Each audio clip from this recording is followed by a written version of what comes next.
token goes into the podcast goes online. Audience is online. Our audience. Okay, so icebreaker question for today's episode. So, if you could get rid of any one thing from existence, it will have never existed ever.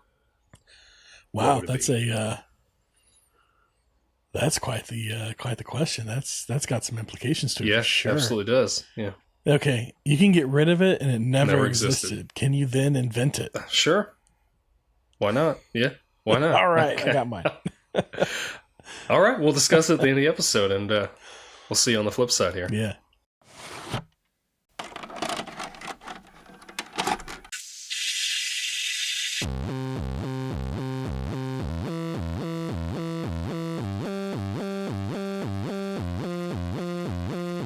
Your local video store card. A comic book in your back pocket. Games with no tutorials.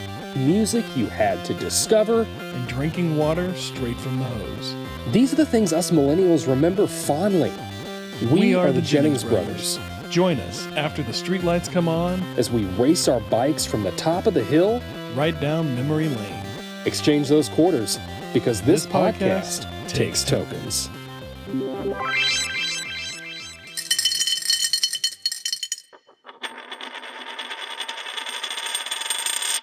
All right, and we are, drum roll, talking about Jaws, 1975 horror.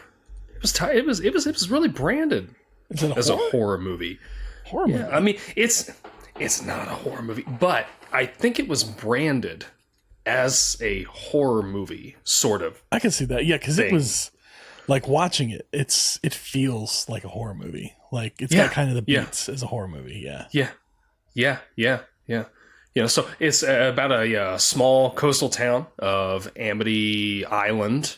I think it was like over in Massachusetts or something. It's supposed to be kind of like around Martha's Vineyard or that area, Martha's something Vineyard. Like that. I think it was filmed at Martha's Vineyard, wasn't it? Was it filmed at Martha's Vineyard? Oh, I don't know. I'm maybe stepping on things there. Yeah. Well, who knows? It's a pretty place in the movie. Just the water's not so great. Oh yeah, filmed in Martha's Vineyard. Yeah. Is it? Yep. Great. Yeah. So the place is terrorized by a great white shark. Just really, the whole movie is just it's eating people.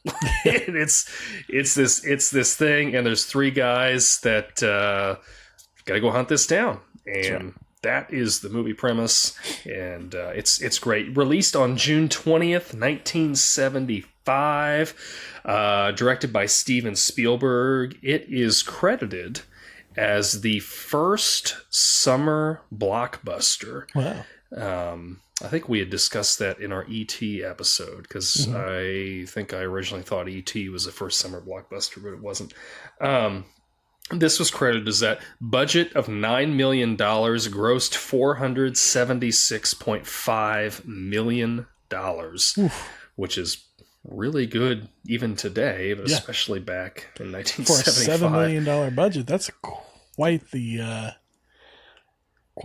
return. And opening weekend was $7 million alone, so they made back their money. Almost made their money back.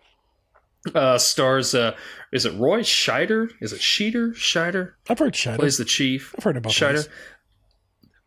River Shaw, and of course Richard Dreyfuss. I love Richard Dreyfuss.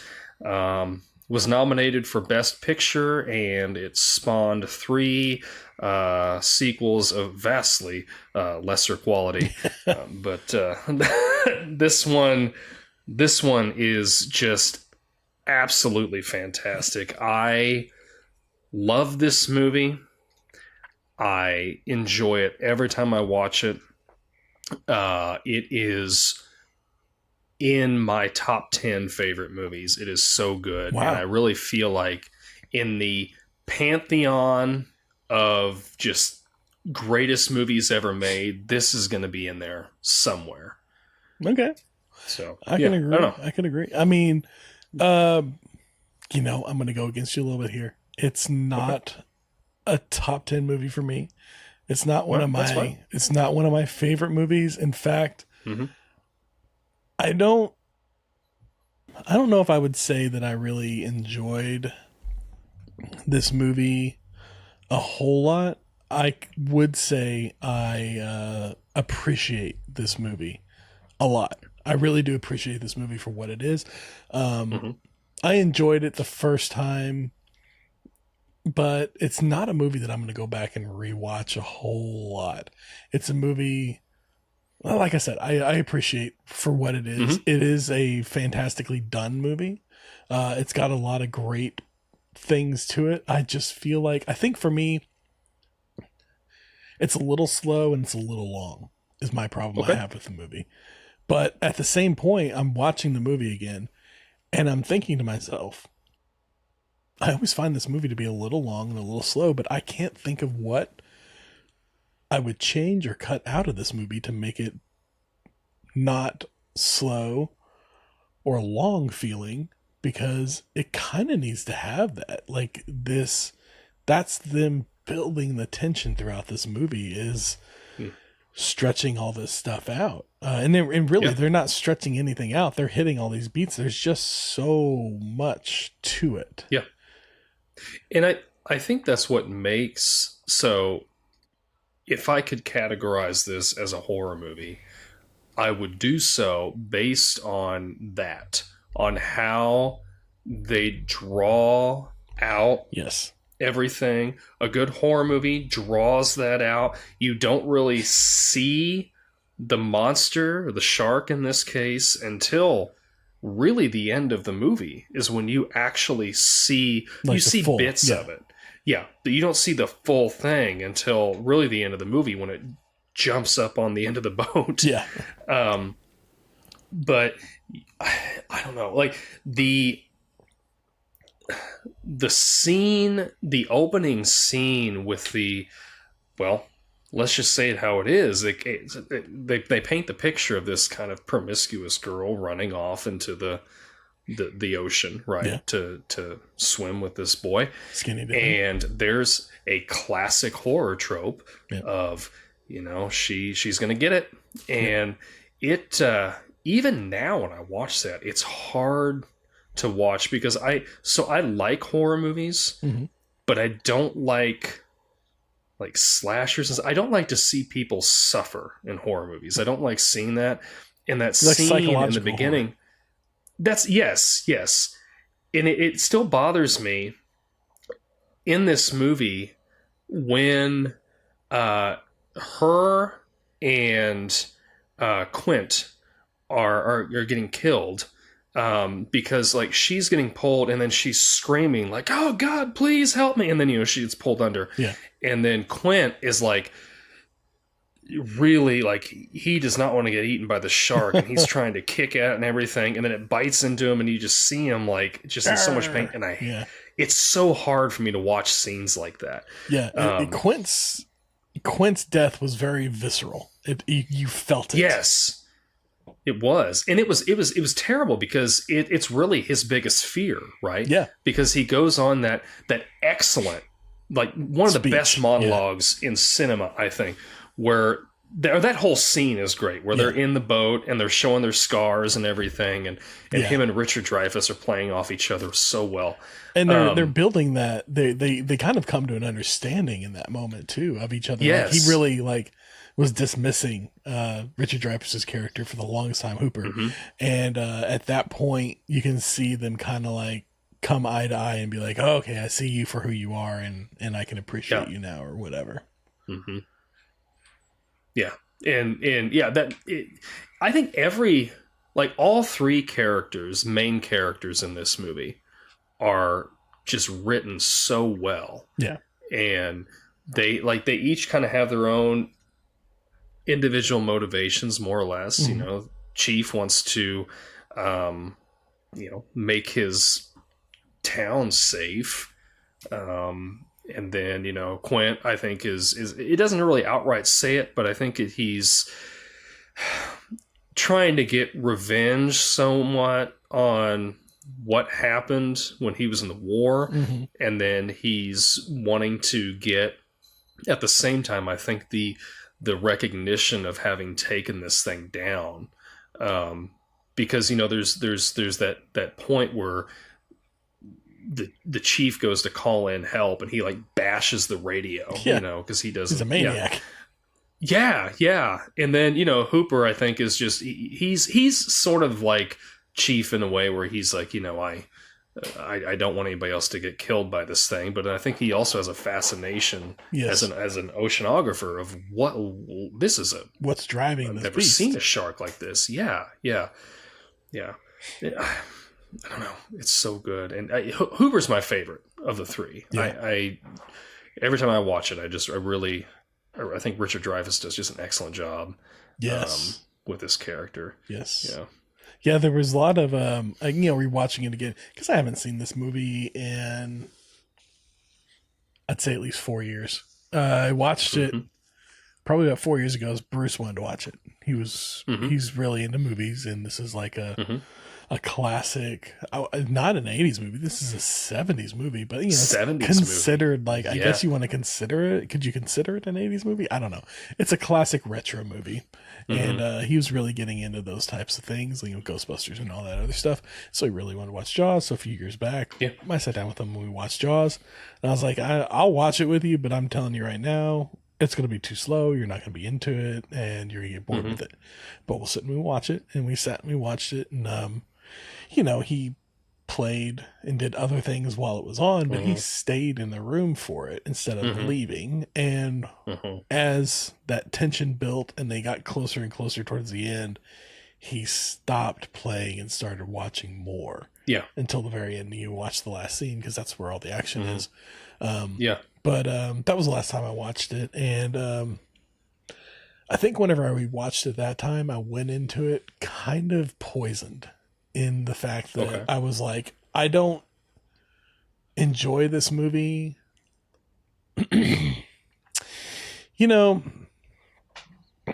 think that the problem with movies like this that I have is they get really hyped up as far as like being like really great movies, and this is like a fantastic film and you should really love it for like this reason or that. And then I go and I watch them and I'm like, it's not what everybody said it was. It's not this hype that I've been built up to believe it is. And it becomes a bit of a letdown. And I think the first time I watched this, around my early 20s, it was that for me. It was a bit of a letdown. I was shown it by somebody who was like, this is a great movie. You'll really enjoy this movie. This is like one of my favorite movies. I think it was the 25th anniversary DVD. They did like a big special DVD for it. And I bought that, and I was like, okay, we'll sit down and we'll watch this. And, I was just disappointed with it. I didn't enjoy it that much. I mean, it was okay. I got it. I appreciated it. And, there were certain beats in it. And then, so whenever I sat down and I watched it again with Bruce, I kind of had that same like poisoned mindset of, I'm not going to enjoy this. So I just didn't enjoy it. But then this last time, I think I enjoyed it more. And I got more of it, and I appreciated it a little more. And yeah, watching Richard Dreyfuss, his delivery on things was fantastic. I really enjoyed it. And I gotta say, I've never really been like a huge Richard Dreyfuss fan. And I don't mean like I'm not a Richard Dreyfuss fan, like I don't appreciate him or anything like that. I just mean like I can't think of a movie where I'm like, I love this Richard Dreyfuss movie. So right. Yeah. Like, but I mean, when you see him and stuff, you're like, oh yeah, he's good. Enjoy him. He does a great job. I guess What About Bob was a movie that he was in that I always enjoyed him in. But he was kind of the bad guy in that movie. He was. So he was. You're not made to like movie. him. So that may be my only reference for him. I don't know, but yeah, this performance was really good. And I picked up on some things on it. I was like, oh man, yeah, there's like a little like subtlety to the way he's doing things. And I appreciate that. And then Shaw as Quint, man, that guy, he delivered on that character. Oh, I don't think I've seen him in anything 1000%. Else that I can think of. So I don't know if that's just like, he's just playing Shaw, or if like he's really playing a character. But if I got to believe that that's just like a fantastic acting job on his part. Yeah. And then, like you said, yeah, all three of them in that main cast, great. And then this is another problem I have with movies of this time is that core cast, fantastic, great group of actors. Then you get one layer beyond that, and the acting is like mid-level. And then you get just beyond that, and the acting is like, I don't know, your Community's production of Spamalot. I mean, it's just awful. Your Z-list characters. Yes. Yeah. Yeah, I get that.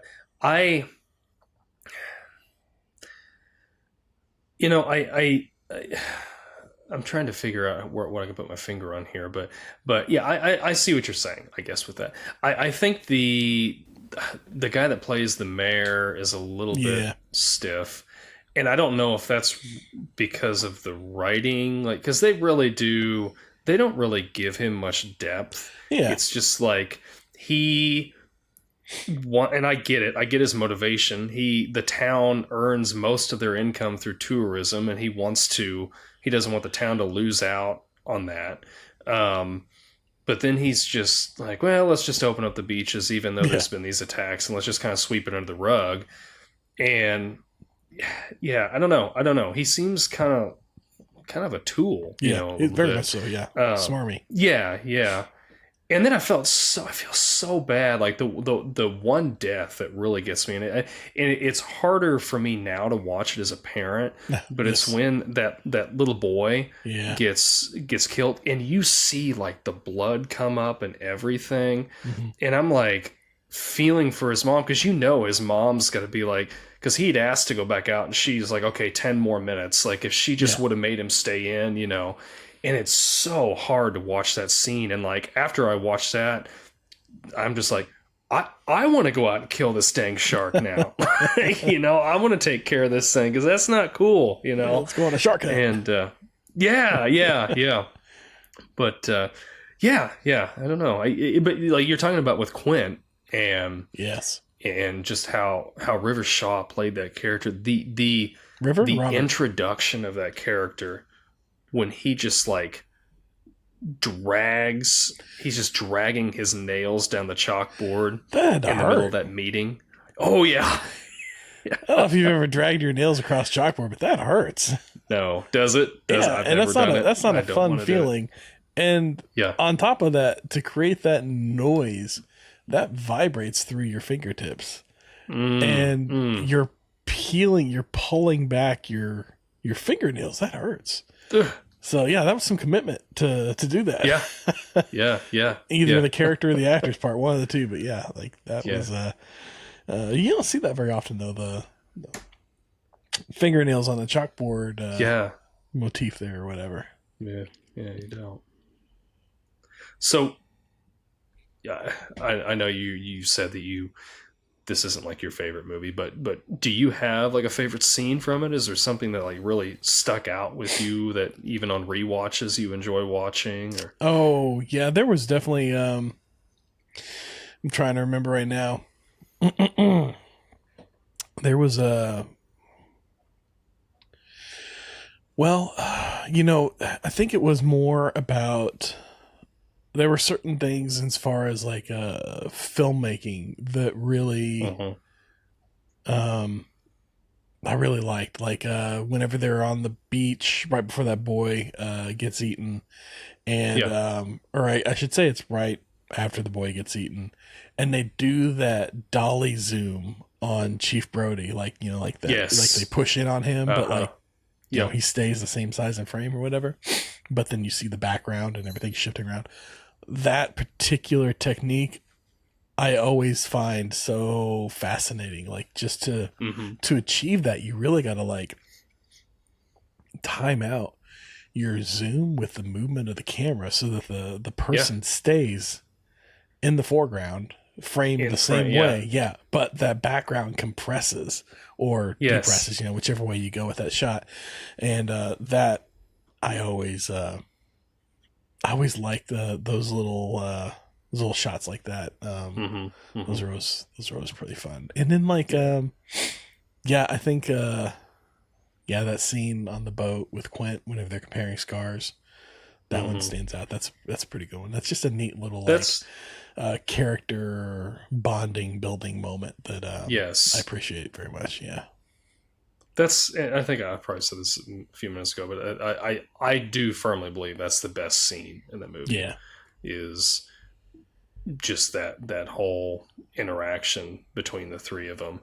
And yeah, how it does build up to, him ultimately getting eaten. And then it makes more sense as he's like, because he looks terrified as that shark is like trying to bite down. And he's like, I survived this once. I don't want to die this way, and it's rough to watch that. It's so rough. Or, okay, I'm remembering the part where they're, I guess it's that night before Brody goes out again or whatever. Mm-hmm. And he's sitting there talking to the wife and everything. And the kids are out. Or maybe it's not the night. I think it might have been that morning. I don't know. They're on the patio and the kids are out on one of the boats after I think like the first or the second shark attack. And he's like, hey, I told you stay out of the water or come back in or whatever. And she's like, oh, just let them play. They're fine. It's not that deep and all this other stuff. And the whole time he's looking at birthday. And he's looking at this book with shark attacks on it and everything. He had set down and she picks it up and she looks at it and sees the shark hitting the side of the boat. And she yells at the boys, hey, your dad said come back inside. And, just like quickly changes her tune. Yeah. I love that. That was great. Yeah. And then the other was what was it? I had it and then I forgot it. But man. Okay. Yeah. So I gotta wonder, why isn't everybody's mad at Chief Brody for not closing down the beaches, but nobody's saying, is it his call on that, or wouldn't that be the mayor? Wouldn't that fall under the mayor? Well, it's the mayor's call because but nobody's saying boo to the mayor. Because after the first attack, like when they find that girl's body, and Brody's immediate reaction is to, okay, we got to shut these beaches. Yeah. And he gets his deputy to go write up all these signs and everything, and they start putting them out. And then that's when the mayor comes to him and he's like, we can't be doing this. Like we've got to keep these things open. Yeah. I think he gives him like 24 hours or something ludicrous like that. But yeah, like I feel like every one of minus the girls at the beginning, like those other two deaths with the boy and then that guy that's in the boat near his son, are totally on the mayor. That's absolutely on it. And you remember the mayor is like telling one of his cronies or whatever, he's like, somebody needs to go out in the water. There's nobody out in the water. Go ahead and it's go like, out. Why don't you go out there and swim? Just set the example. Yeah. That other guy's like, oh God. You can see the look on his face. Yeah. And then they bring their kids with them too. They bring like their grandkids or whatever it is. I'm like, what? There's no way I'd be doing that. No. I'd be like, you go out there and swim first. You're the mayor. You want to set the example. You need to be the leader. You want to set an example. I ain't doing it. Yeah. And that was something like I really, really found it hard to find things to nitpick in this movie because one, I think it's just my personal love for the movie. It's hard for me to look past or to, see certain things like that.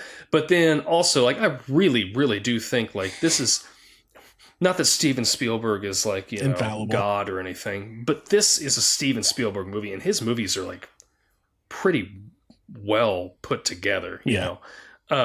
But there is that scene. It's the same scene where he tells his buddy to go out in the water, and they've got those like the, I don't know, not the sheriff's department, but they've got all these guys that are on boats out in the water, like watching, as people swim.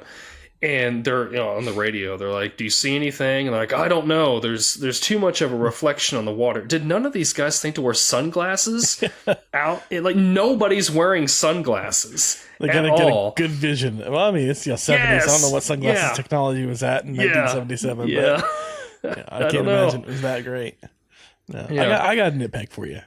Okay. So as they're rolling the kid into the ER, his son is being rolled into the ER, because he got pulled out of the water and he was just in shock. Wasn't actually attacked or anything like that. So they're rolling him into the ER, and his mom asks him, is there anything I can get you? Anything you want? Do you want any ice cream? He's like, yes, coffee. He asked for coffee flavored ice cream. This kid wants coffee. What kid wants coffee flavored ice cream? Steven Spielberg, come on now. I don't think he had kids at this point. Maybe he didn't know any better. I don't know. Yeah, maybe not. Yeah. I don't know. That was okay. That's my one nitpick from the movie. Yeah. Well, I liked you've got the character building with Brody, and I liked like how his little boy is there with him, and he's like all upset about stuff that's been going on. He's like, give us a kiss, and all that. So you've got like that bonding there. Yeah. And I don't know, it kind of shows the character of him, some more like he's really a family man. Yeah. And, but and then I really enjoyed the scene where Hooper comes over. He just kind of invites himself into the house. Like he does. Yeah. He comes in and then he walks into the kitchen, and Brody's wife is like, oh, can I help you? And he's like, oh, well, the door was unlocked, or whatever. and he just like brings some wine or whatever. But that whole conversation. I didn't know which one you want. Yeah. And I'm watching it and I'm like, man, like these guys barely know each other, and conversation really is becoming a lost art with just people that you don't know so well. You know what I mean? And everybody's on guard. They are. Yeah. And, you're thinking in your head, oh, I don't want to say something that's stupid. I don't want to, want people to think of me this way, or that way. Or, but in that scene, like he's unloading like some heavy stuff to even like Brody's wife, and all this. And I'm like, golly, that really makes me nostalgic for something that I've never really experienced. I've always kind of been a shy guy. And as I've grown older, I have a little easier time talking to people, but not on that level. The conversations are very surface level for sure. Yeah. Like I try to make it, I found like you ask people kind of about themselves, they're a little more open, to get a conversation rolling with you. But I don't know, that whole scene just really, really struck me. And I'm like, oh, that's something to aspire to a little bit, is to try to, find that spark of conversation again, where you can just be a little more Hooper. Everybody. Yeah. Yeah, I mean, yeah. I think we could all stand to be a little more open in our conversations, and that's kind of like a two-way thing. So not just be more open in the conversations that you have and the things that you say to other people, but be open to receiving information and conversation from somebody as well, even though it may not be something you agree with or like, and or maybe a thought that you never had before. It's okay. Be open to it, and you don't necessarily have to agree with them, and you don't have to tell them that right then and there. You can continue the conversation in a different way. You just shift and move, and we can talk about other things. There are an endless number of topics that we can have conversations on. You don't want to talk about elephants? That's fine. Let's talk about sharks. Yeah. That's right. So there were 3 sequels to this movie. There was Jaws, Jaws 2, Jaws 3D, and Jaws 3D. Yes, it wasn't Jaws 3. It was Jaws 3D. Jaws 3D. And Roy Scheider, so he came back for Jaws 2. Yeah. Richard Dreyfuss did not. Obviously, River Shaw didn't come back for the sequel. Yeah. His ghost is floating around. There's. You could have done a prequel. But yeah, there we go. He came back for the second one. The third one, I was reading somewhere for 3D, they had asked him to come back, and he was like something to the effect of like, God himself couldn't make me come back for a sequel for this movie. Like, he just did.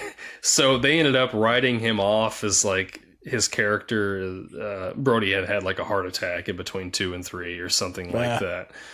But yeah, I remember I've watched 2 and I think I've seen them all. They used to run them on like Turner Classic Movies or maybe AMC or something like that. And I've watched them all. The other ones are just so completely forgettable.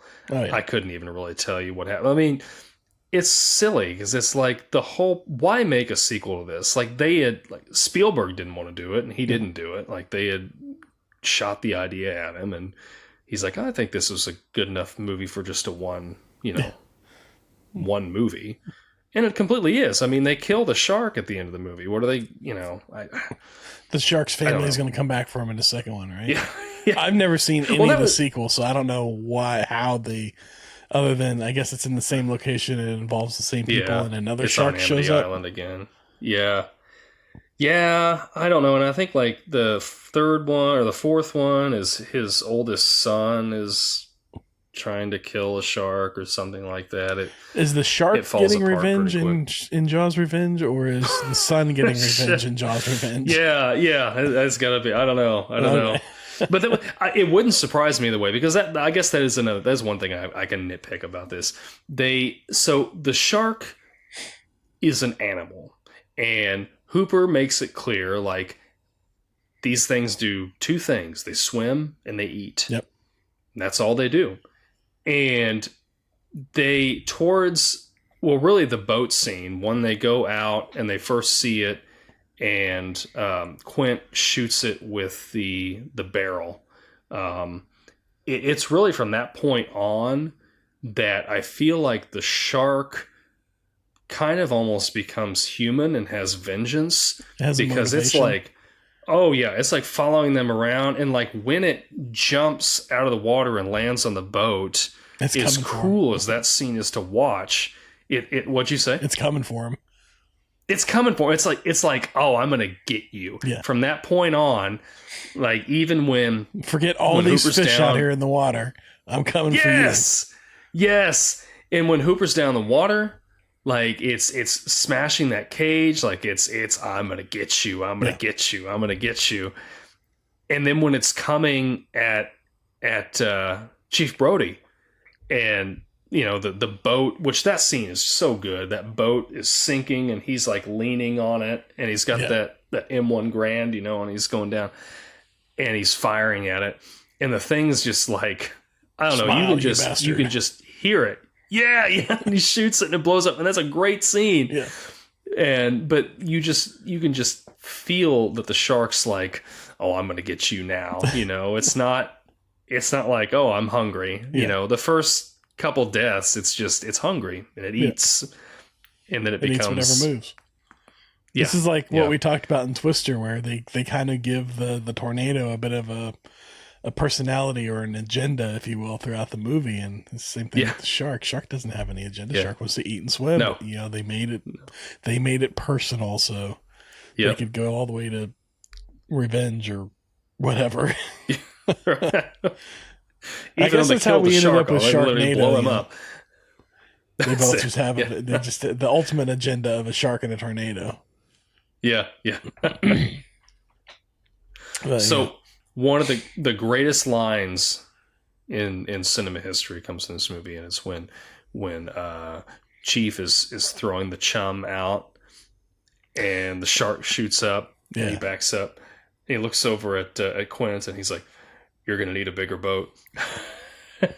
Was it you're gonna need a bigger boat? Or I seem to recall that this is one of those lines that is quite often misquoted, and I want to say whenever I was watching it, I was like, oh yeah, he did kind of say it differently. What did he say?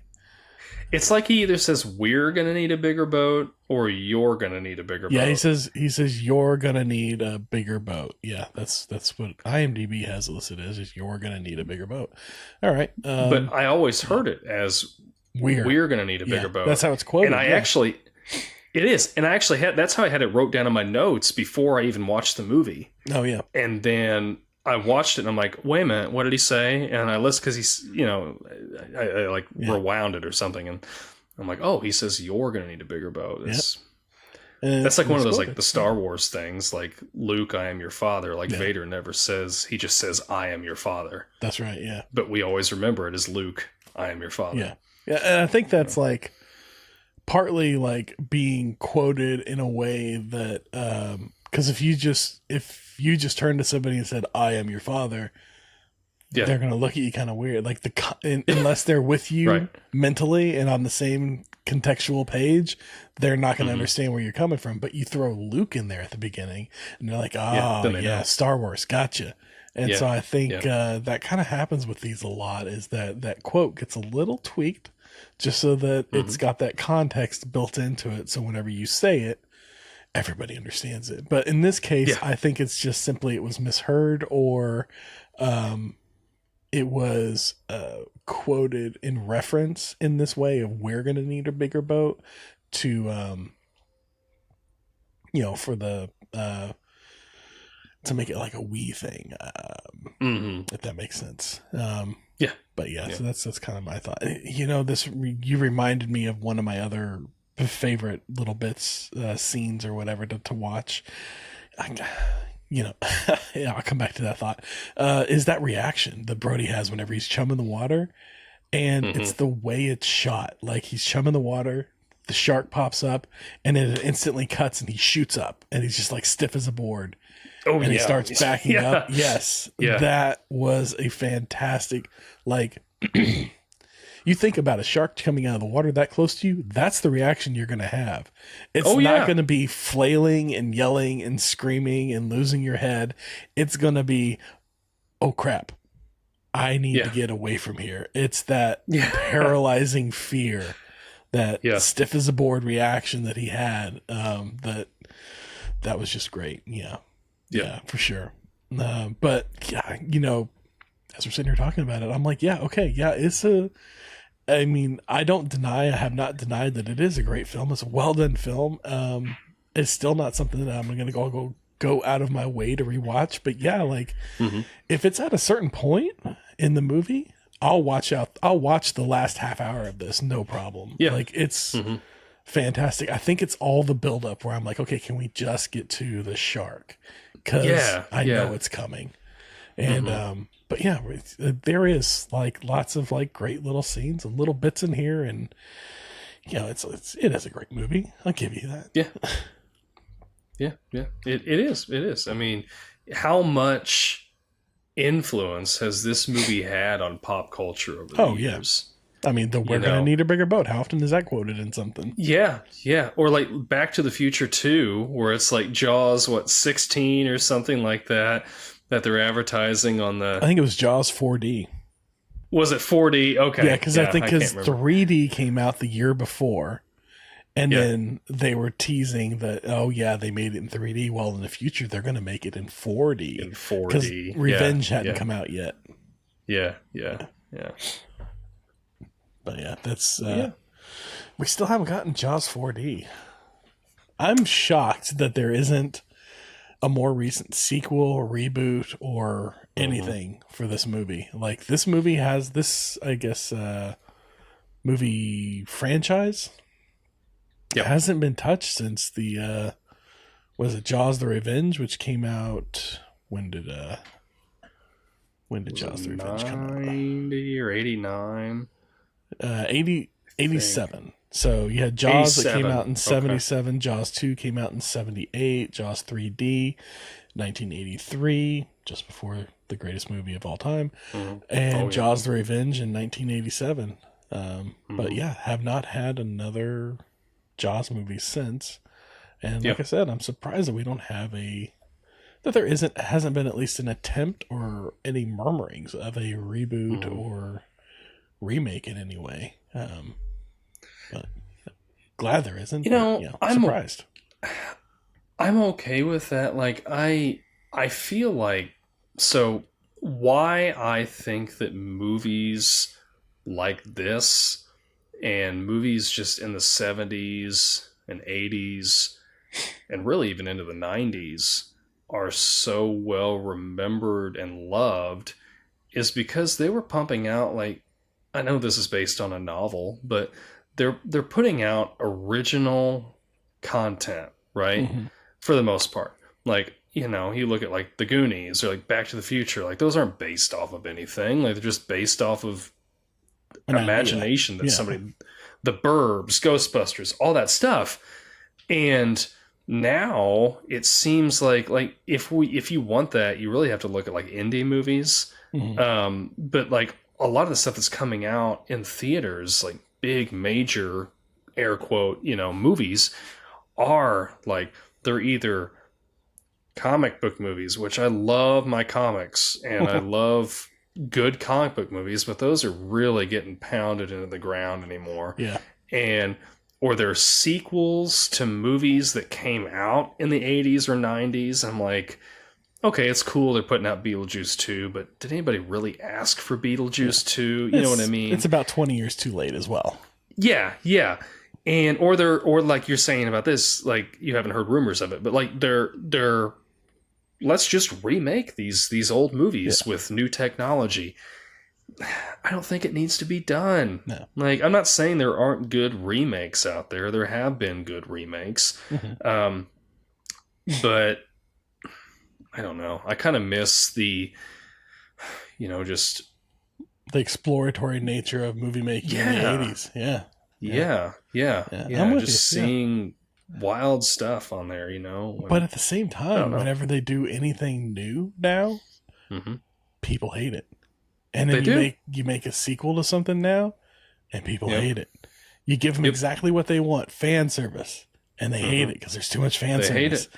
And it's just they need to. The problem, I think, is they need to stop trying to satisfy the audience and start making films that they have a vision for, and then let the person that has the vision for it run with that vision. Oftentimes, you hear about these horrible movies and how much the producers started digging into it and started giving their input and giving their notes and insisting on these certain things happening, and not just one but multiple producers from different angles from within the studio, all these different people in the director's ear saying, do this, do that, do this, do that. Hey, wouldn't it be cool if they did this? Or wouldn't it be awesome if they did that? And all that stuff gets filtered through a director. And if the director doesn't have the backbone to stand up and say, no, I have a vision and I'm going to do it this way.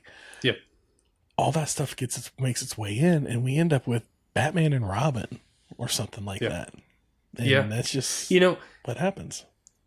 And I think another problem too is the reviews being even not like reviews from like professional, you know, reviewers. Oh yeah. But anybody like, can write a review now. Anybody can write a review now. You like, I can't stand Rotten Tomatoes, and I want to see a movie at face value and not have any preconceived notions of what this is going to be. And I think even trailers now, they'll put on there like Rotten Tomato score, this and this. Don't show me that. Yeah. Like, you know, I'm thinking about like, I don't know, some of the newer Star Wars stuff. Like there's just people review bombing like all this stuff. And I'm like, and I see it on like my Facebook feed or whatever. This has got review bombed or whatever. I'm like, oh, dang it. Like before it even now comes I'm out. going to watch this. Yeah. Like now I'm going to watch this with the idea in my head that this might be bad. And I can't just give it my own personal opinion. Yeah. Absolutely. And I feel like, you know, again, back in the 70s and 80s, like there was no internet. You'll have people like, you know, Roger Ebert or whatever reviewing stuff for the Chicago Sun. Yes. And they knew what they were, not necessarily they knew what they were doing, but they spoke from a point of, they spoke as a critic without an agenda. They weren't trying to get a certain number of views or clicks or drive traffic or, you know, be sensational or whatever. And now you see, it's just, it's like you said, it's in my feed all the time. And it's all these clickbaity headlines that are like,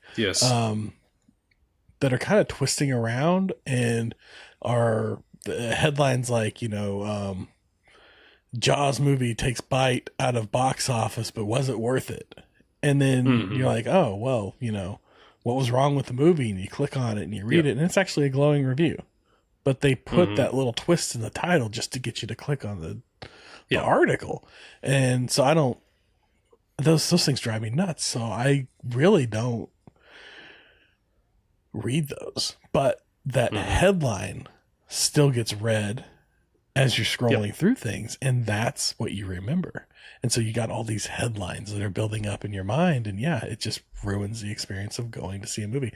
I love, like, I forgot what movie it was. There's been a couple movies recently that were like super hyped up, and there's all this talk around them, and like, okay, so like the new Daredevil Wolverine movie that's coming out, there's a lot of talk and a lot of hype around it. I am purposely ignoring everything I see and hear about it. It's blocked. I don't want any reviews. I don't want any spoilers on it. I want to go into that movie and watch it for what it is and not have any of those preconceived notions. But it's out there already. Like, there are things out there. There are people out there like nitpicking every little bit of the trailer and like all these little like teaser things. And it's like, don't show me. Like, like you caught a glimpse of something for 2 frames. Great. Keep it to yourself. Let me enjoy the reveal during the movie. Don't spoil it for me.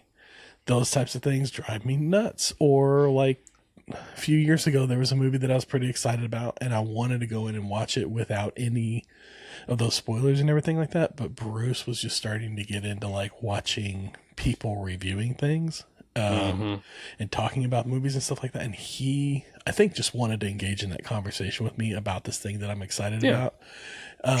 But he's trying to have this, he's watching all these things, and he's trying to have this conversation with me about it before I've even gone to see the movie. And I'm like, I don't want to have this conversation right now. And it was really hard for me to tell him, don't talk to me about this. I don't, I don't think you understand. I want to go into it without all this. I want to go into it and enjoy it for what it is. And so I've kind of like trying to explain that to him was a little difficult.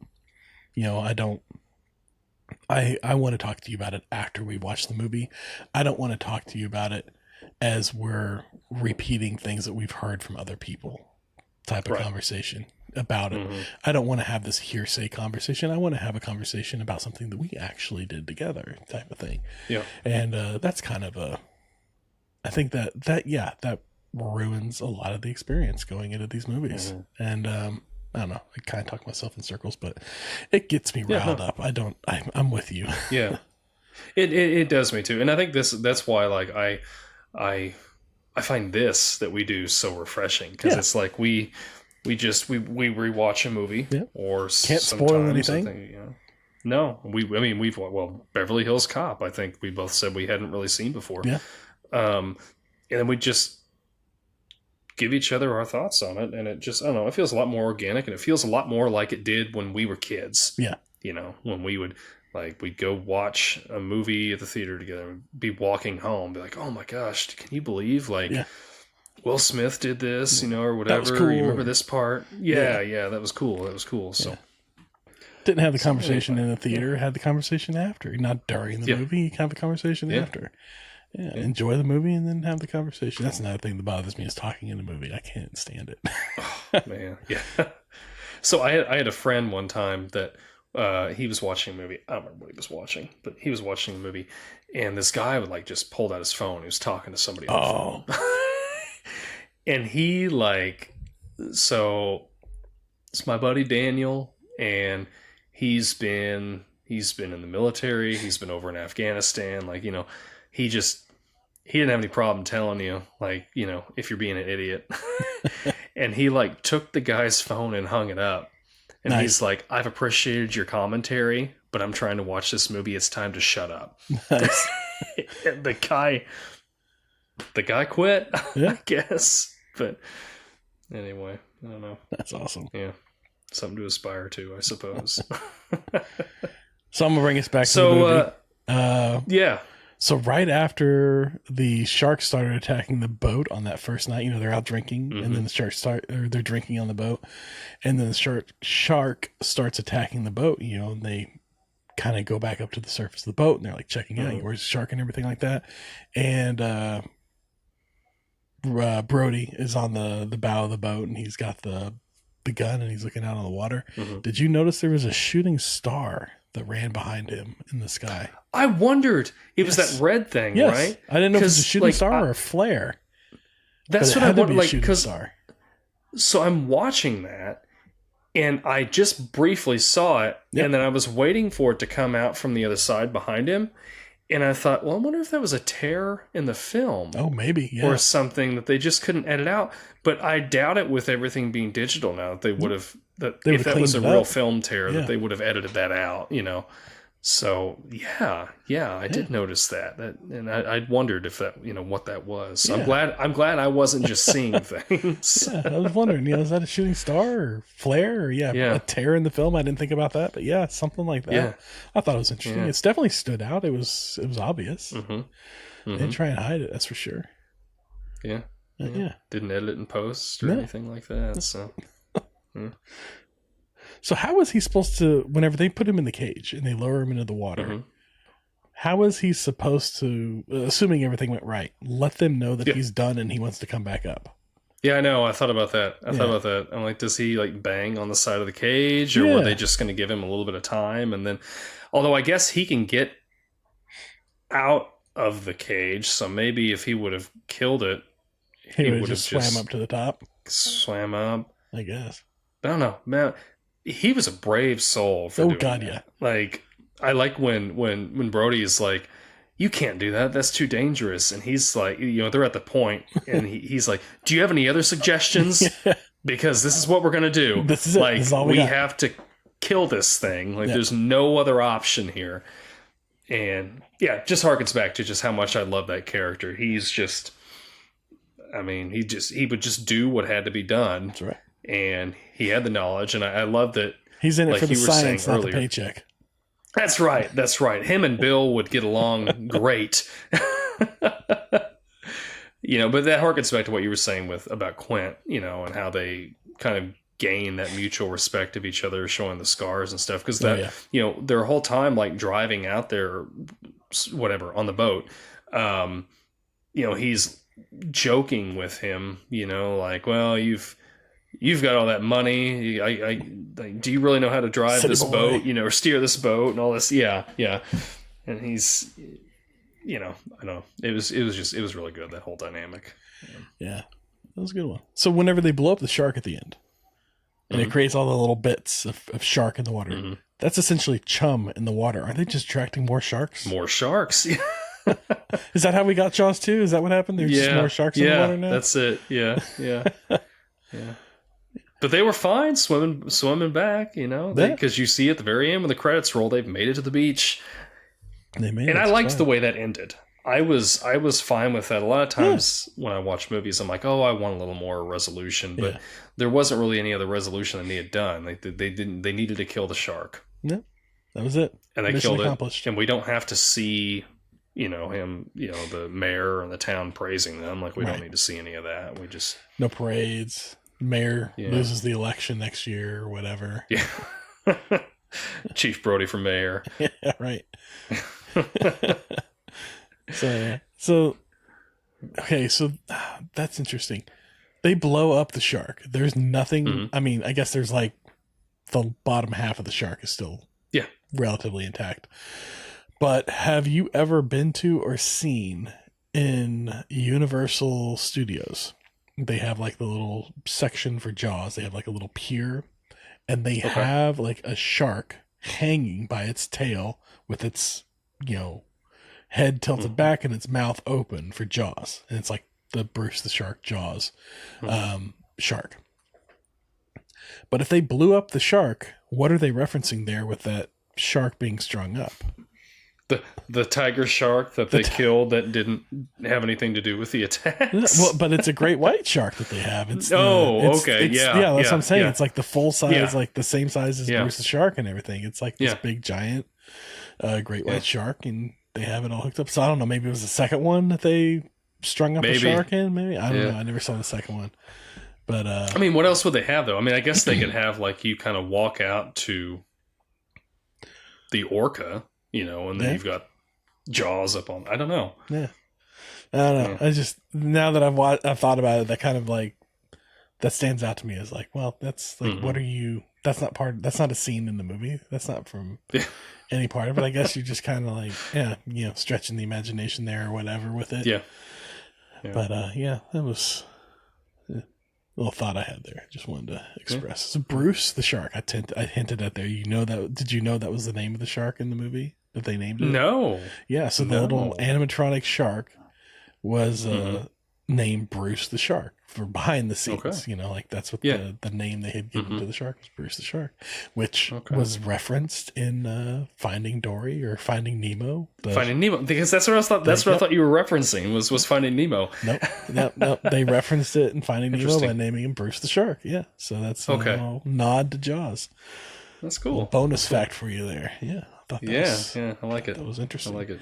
And another little fun fact for you, Susan Backline, who plays the shark victim and that first girl that goes swimming and she gets eaten by the shark, suffered severe bruising from the rigging that they used to yank her back and forth in the water. Like they had her tied to some rigging, and there was some cables going off of either side of her to some pulleys off camera and then back up to the beach, and they just had big riggers back there on the beach just yanking back and forth on that cable and just getting her to thrash around in the water. But it bruised her up a lot during the filming, and so a lot of the times she's screaming out in legitimate pain, like she's really feeling it, she's really hurting.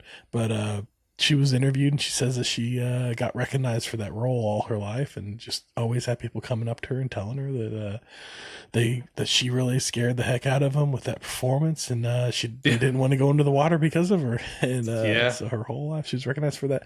She recently passed away in May 2024 at the age of 77. So little moment for her and appreciation of the role, but. This episode's dedicated to her then. That's right. To Susan Backline. It's for you. Yeah. But I thought that was a couple little fun facts for you there. Bruce the shark. Susan was bruised a lot during the filming, and she was screaming out in legitimate pain. Yeah. Wow. Well, it was awfully believable. So. Yeah. Well, I'm about tapped out. I don't really have much else to say on this episode. I've loved Jaws ever since I first watched it. I couldn't tell you the first time I watched it, but I know I've seen it multiple times. And, I just, like I said, it's in my top 10. I love it so much. So, you have any final thoughts on it? I suppose I'm going to say better than I remembered. Than I remembered. For sure. It's still not, I'm not going out of my way for it, but I enjoyed it. It's a fun movie. It's a good movie. It's a great movie. I will give it that it is a great movie, and I can appreciate it for the achievement that it is. I don't know. I'm just not watching it on my own unless I have to. Yeah. Fair enough. But so next week, we'll be coming back to you with. We're getting close to our. We're getting close to the end here, folks. Our Blockbuster. Not of the podcast. No, not of the podcast. Of our Blockbuster Summer Rewind. And we got 2 more left. Next week, we'll be doing Raiders of the Lost Ark. Lost Ark? One of my favorites. Of course, it seems like almost every movie that we announce on here, I'm like, it was one of my favorites as well. We're talking about movies we loved. Yeah, so, that's the point. We're not going to talk about movies that we don't love. Yeah, exactly. So, next week, Raiders of the Lost Ark. And we've had a fun time with Jaws. And we reached another checkpoint, my friends. Sharing is caring. Reviews help a lot. And until next time, we'll see you around. We'll see you then.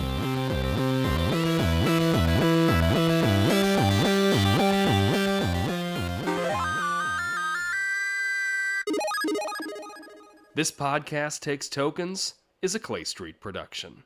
All right, we're back. We had that question that we'd asked at the beginning of the episode. And side note, I know sometimes I have some noise going on here. When I listen back to these, I kind of laugh sometimes. If you hear any jingle, I do have a cat that walks around here, and I've heard his bell a couple times. And we have a dog, our dog that I unfortunately usually have to put outside when we record because he's very, very noisy. And he doesn't always like being outside. So if you hear any whining, that's not one of my kids. It's my dog out there. So. But anyway, before we get into the question, we did have some comments. You got them for us, Derek? Yes, we had a couple comments. On the Independence Day, the 4th episode, we had 2 comments. But I think these came from a couple of the shorts that we started putting out on YouTube. Allie Watson, IP7IL, commented, "I loved The Wild West. It was so good to me. Sorry, Allie. I loved The Wild West. It was so good to me." So they really enjoyed The Wild West. Wild West. Wild Wild West. Yeah. The movie. Yeah. Yes. And, I got to admit, it was a fun movie when I watched it, but I think it's been sullied in my memory by the naysayers. All the people that talk about how much it's a bad movie, I think have influenced my viewpoint there. Yep. And so I'm going to have to add it into our rotation here at some point, and we're going to have to rewatch it, and I'm going to have to make a new, fresh opinion on Wild Wild West. Yeah. Will Smith. Yeah. And so that's kind of my thoughts on that. Yeah. I mean, I'd like to rewatch it and see if I enjoy it now as much as I did back then. So kind of different reasons why we're rewatching it, but we'll have to see where we land on it. Yeah, that'll be later on down the line. We got another comment on the Independence Day episode. Again, one of the shorts, and this one comes from Paul Schiffer, SCHIRF 9259. And I think we need to issue a little retraction for Paul here. He says it's not a satellite. Yes. Now, remember now, he's referencing to us in our conversation. Do you remember what? It was that probe that they've sent out. Yes, Paul, you are absolutely right. We'll get to talking on here, and sometimes we just say what's quickest thing to come to our head. Yep. And of course, we're going to be, don't always get them right, but appreciate you pointing that out to us. So, but I mean, it could be a satellite. It just may not have made its complete orbit yet. There you go. Maybe its orbit is just like super wide. For right now, it's a probe. It's going off in a particular direction, but for all we know, it could curve back around and make its way to us. And there you go. Yeah, we have an orbit. That makes it a satellite. Yeah, I'm holding out for satellite. You're holding out for satellite. You may be right. Probe I think right it's going to prove us right on satellite. the end. We'll find out in 29, 32, 57. Yes. But that was a fun little one. Yeah. The Burbs, we had a comment from our boy Teddy Roosevelt. Teddy! 3119. Yes. Teddy Roosevelt, yes. He says, what a great film. Thank you for covering this one. I've probably seen it 5 or 6 times. Well, Teddy, you're not alone. My brother here, this is one of his favorite movies, and it's the whole reason why we covered that particular film. We enjoyed the watch of well, I should say you enjoyed the watch of it. I felt about the same coming out of it as I did going into it, but it was fun all the same. So Teddy, there's certain people that enjoy this movie, and then there's people that are wrong about this movie. So there we go. That's how it goes. That's just how it goes. Not everybody can be perfect. So I'm okay being wrong.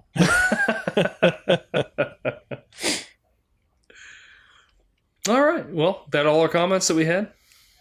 Yep, that was all of our comments. Okay, we appreciate each and every one of those. Again, if you want to leave comments on on the YouTube channel, or you can email us at thispodcasttakestokens@gmail.com. Leave us a review, and you can interact with us on Spotify if you're one of our Spotify listeners. We love hearing from you guys. So, keep those up. We like reading them. We just did Jaws, and I had a little note, and I meant to come back to it, and I didn't get to come back to it, and I wanted to say, I'm surprised that you didn't start it out with a little something like this. Token goes into the podcast goes online. Audience is online. Our audience.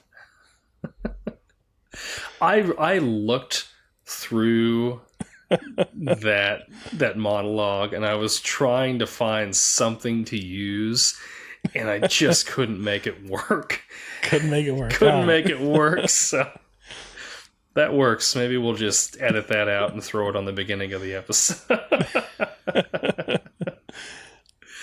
Anyway, icebreaker question that we had. So if you could remove any one thing from existence. Oh, that's right. Ever. It will have never been in existence. What would that be? Oh, I know I started this out by saying I have a fantastic one, but I really didn't. I was just messing with you. I don't know. I was buying time. Yeah. I don't know.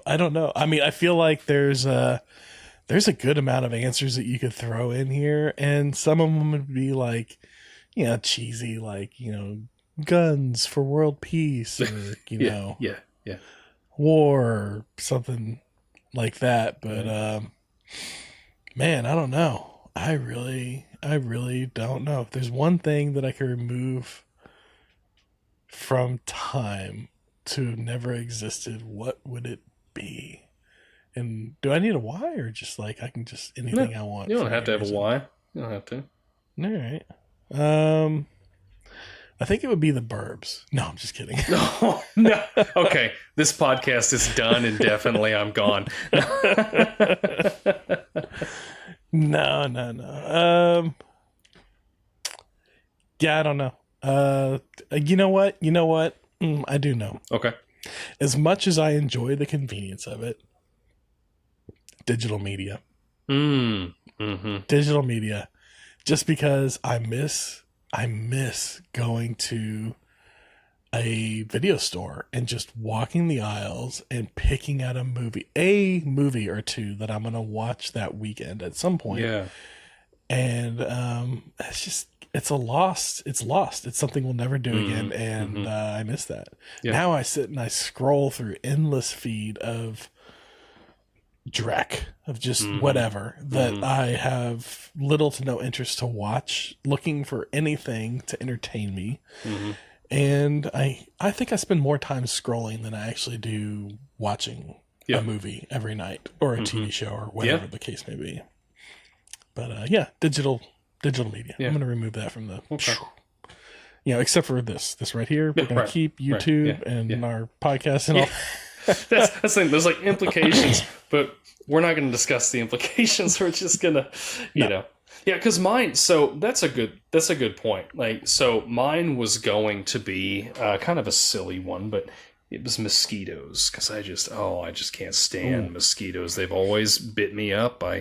Even with bug spray or whatever, I've always had an issue with them liking me. But now that you mention that, and this is completely against how we operate to promote this show, but like I would say social media, like just get rid of social media, because I feel like there's just there's a lot of good from social media, but it is outweighed by just the cesspool of negativity that is in social media. And that's my answer. Social media. All right. Yeah. Let us know what your answer is. Leave it in the comments, or Spotify or whatever. We'd love to hear it. So. All right. Well, until next time, here's to swimming with bow-legged women. Yes. We'll see you then, guys. See you. Swimming with bow-legged women. I forgot about that line.